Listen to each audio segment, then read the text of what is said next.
Baz Rules here, and today I'm playing a game called A Story About My Uncle.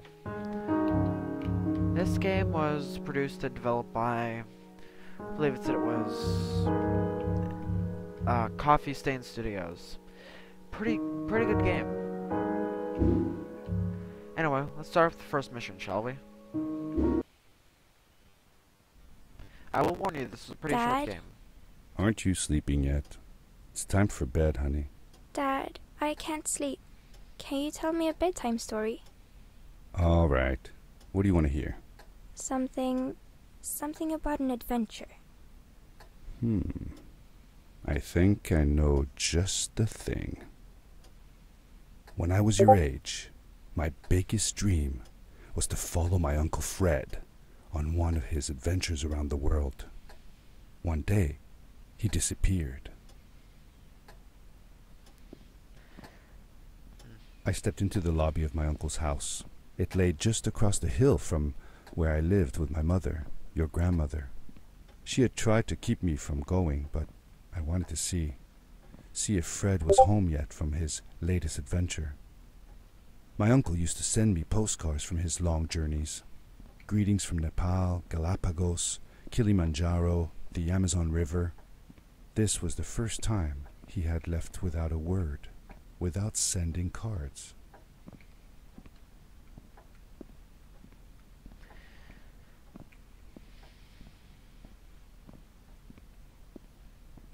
I had visited Uncle Fred's house countless of times, but in the locker, which usually was closed, I found something I hadn't seen before. It was an adventure suit. It resembled the one that Fred used, but smaller in size. Curiosity got the better of me, and I tried it on. It fit like it had been custom made for me.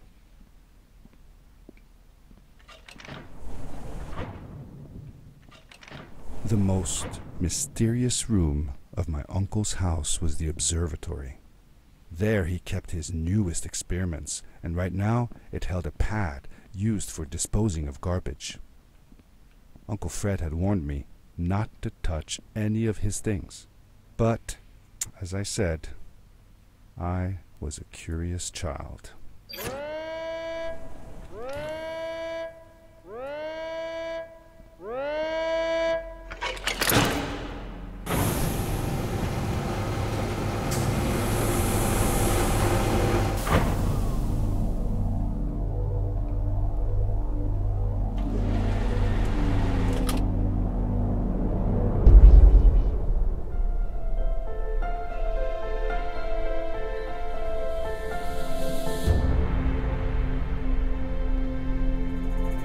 Now this game is a pretty short game, and as you can see, it's really narrative driven. This is also a really cutscene and dialogue heavy game, as you have seen so far. I landed with a crash, but thanks to the suit I wasn't hurt. I had no idea where the pad had taken me, but back then I didn't care so much about where I was going, or how I would get home.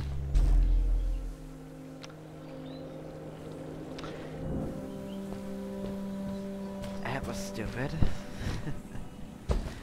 Also, I'm not the best at this game. In fact, The suit protected me from falls on the ground, but not in water. I couldn't swim with this thing on. Best be careful.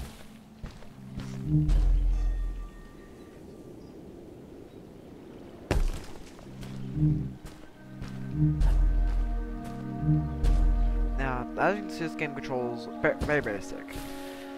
The first thing you have is left bumper to run, since I'm playing on controller, A to jump, and if you hold right, well, I kind of skipped the tutorial. If you hold right bumper and then release it as the light glows, you do a super jump. This jump can be used to scale high areas. I was sure that someone had been here before me. Someone had built these bridges and carved these symbols, but who? Where were they now? Now, this was actually when I killed myself first, but it's a power leap. It allows you to jump a long distance with the ability to... Alright, there's also these collectibles, like like this. Which looks to be seismic equipment, I'm not entirely sure, but it's... Your first run through, it will give you a small dialogue box about collectibles, which there are 5 per level, and as you can see I've only got 2 of them. Right, because I have played this game before. Despite selecting a new game, the collectibles will not have to be all gotten individually. Any collectibles I have collected before will still show up. Ow. Ow. That's not... yeah, there's also these parkour jumps. Ow. This is an optional story objective. I actually have not seen this one before. How did you know Fred had been there? Well, I found a small campsite where Fred must have slept before going further into the caves. I knew it was him because the place was littered with empty packages of his favorite hiking foods. Canned soups, tube food, and instant noodles. Tube food? That sounds gross. Oh well, it's not that bad. One winter, Uncle Fred and I went hiking into the mountains, and we were surprised by a blizzard. We were stuck in a small cabin for 2 days, and all we ate was tube food, and cold canned goulash as well. Your grandmother was worried sick, but I thought it was all very exciting. Yeah, that's actually that's an optional story objective. They do not count towards collectibles, but there are multiple of them in each level. They can be activated. I'm not sure entirely they work, but they are pretty common and will actually act as an achievement if you can find them all. Same if you manage to find all collectibles in a level.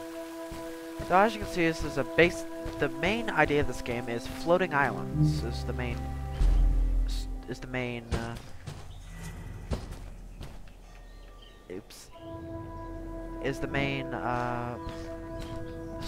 main concept this game tends to use.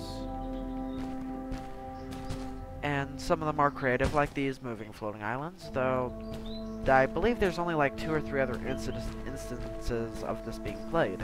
And since it's an indie game, a small studio at that, I find it utterly surprising they created a mechanic like that only to be used once in a game. Like, they've used them like once or twice. There are very few other islands like that in the game, which is actually pretty surprising. Though, one of the things in this game you've noticed is you do not take fall damage. That's one of the only thing you have to worry about is this game's version of bottomless pits. Which are bottomless pits. The first area is basically water. It's just water as bottomless pits. Anyway, here's one of the first mandatory collectibles. The power core I found activated the suit's grappling device when I picked it up. It must have been left here by my uncle. Now this is the basic grapple system. So if you hold right trigger, you grapple stuff. Though you do have the limitation of 1 grapple per air. Though there you do get more later on in the game. They are pretty. Though the interesting thing is this actually is, even if you die and you grapple something, you leave those marks behind. Those marks will also used to guide you through a level to see where you need to grapple in specifically earlier levels. Okay, are still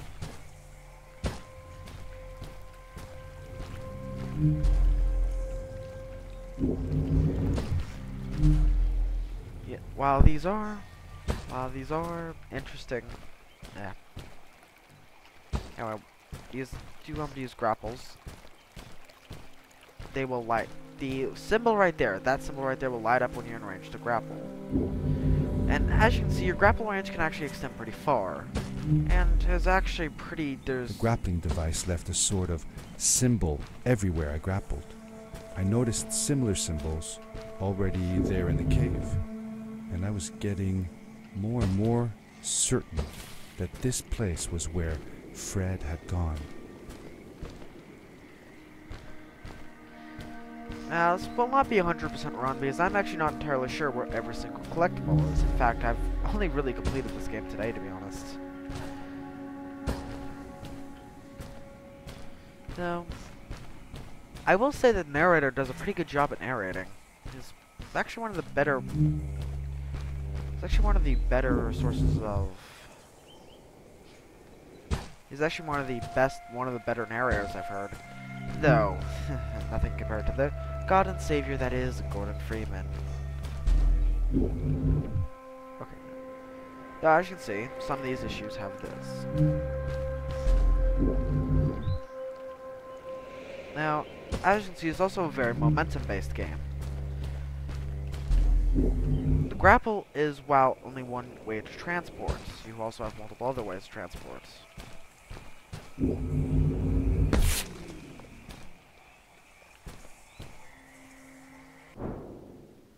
See, this is actually one of the two collectibles I was talking about. This is the... Now, honestly, at this point, I would just kill myself, but I'm gonna see if I get it back.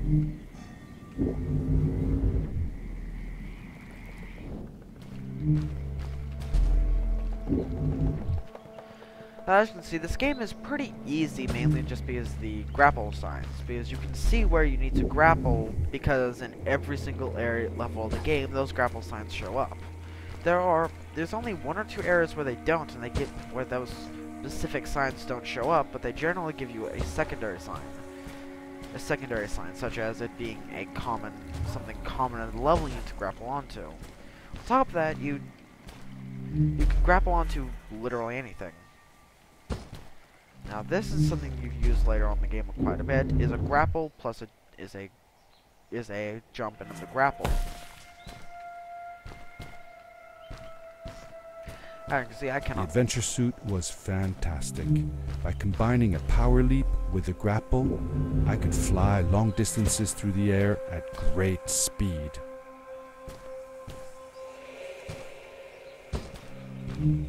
Yeah, but also, I know I'm probably missing a ton of collectibles. I'm not sure.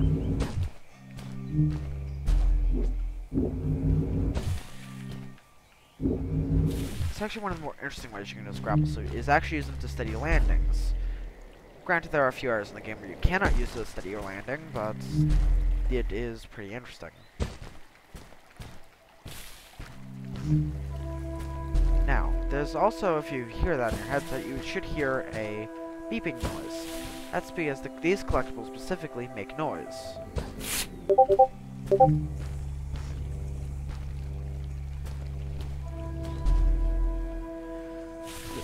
That type of collectible specifically makes noise.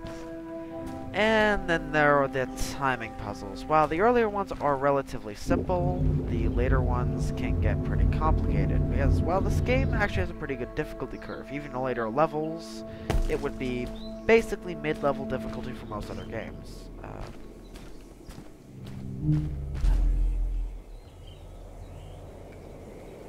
Now, this island gave me some when I first found it, because it looks like there should be a collectible here, but there isn't. In fact, I managed to search the entire island, and I didn't hear one. As I said, there are a few timing puzzles, this being one of them.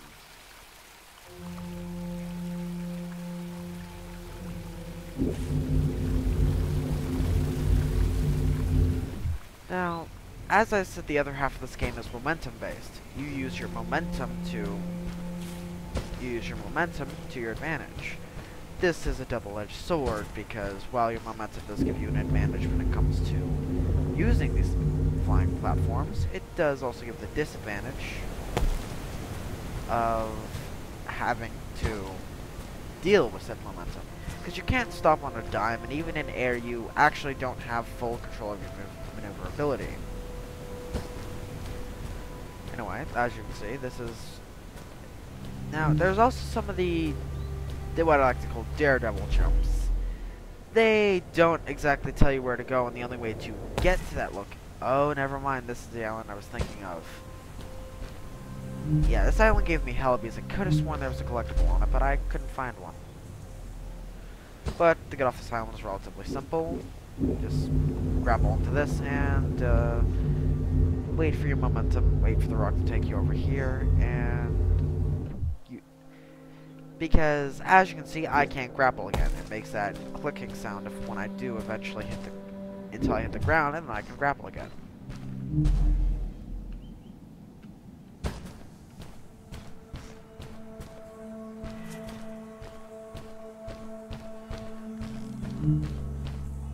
What's that? As you can see, look, another energy core. I now have a second grapple. As you can see, it lit up the second light on there. And put two of them together, you realize that you can use the third light, and you get a third grapple later on in the game.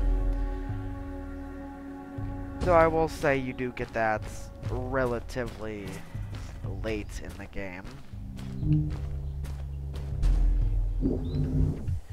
Honestly, some of the 3 grapple puzzles were actually pretty difficult because you have to.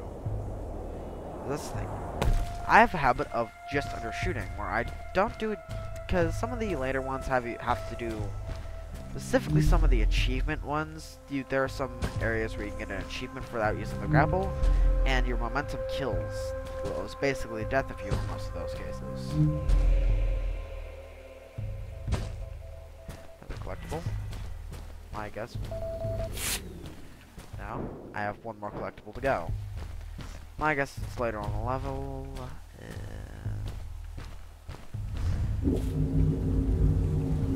Now, this is a really common one later on in the game. You have 2 moving objects. You have to grapple onto one and then onto the other. You fly. You end up hitting the ground, and bingo, the puzzle's done.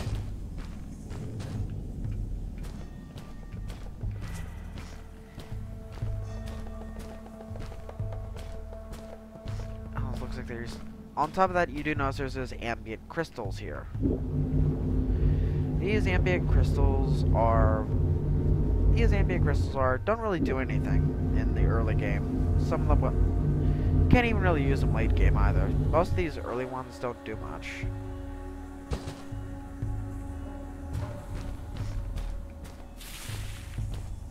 Now here you go, another one of these. Did you ever see any of Fred's experiments yourself? Yes, I actually helped him collect samples for his research sometimes. To learn about them? That's right. We found all sorts of things. One time, we went to the forest and found a small pool of water that was full of eggs. Eggs? Were there chickens in the forest? No, not chicken eggs. These were small and jelly-like. Hundreds of them. Fred told me that they were frog eggs. He was in for a surprise, though. Guess what happened? What? What happened? Well, we took some eggs back home, and one day, Fred woke up with bites all over his body. Turns out, it wasn't frog eggs after all. It was mosquito eggs. Ah, poor Fred. I know. He did find real frog eggs eventually. He told me that they were very, very special, but I don't know what happened to them.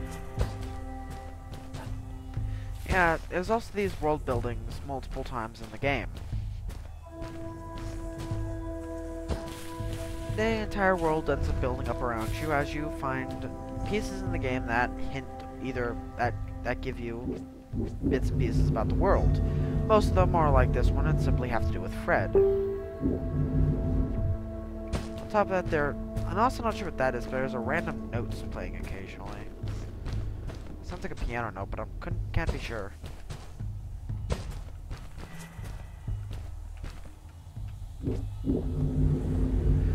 Now, this is one of the more simple puzzles. This one's more of a... like some jumps like that, you actually are mandatory required to hit the ground. Also, I think we've reached the end of the level.